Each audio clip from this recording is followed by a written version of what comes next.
انسان کو اذیت کب ملتی ہے؟ اذیت تب ملتی ہے جب اللہ ہم سے ناراض ہو جاتا ہے۔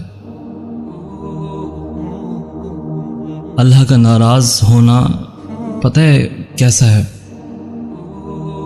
بالکل ایسے جیسے گلاب کے پھول سے اس کی خوشبو چھن جائے، جیسے کسی خوبصورت منظر سے اس کی خوبصورتی چھن جائے، جیسے خزاں کے موسم میں سبھی پتے جھڑ جائیں، جب نمازیں خشوع سے خالی ہو جائیں، جب دل قرآن میں نہ لگے،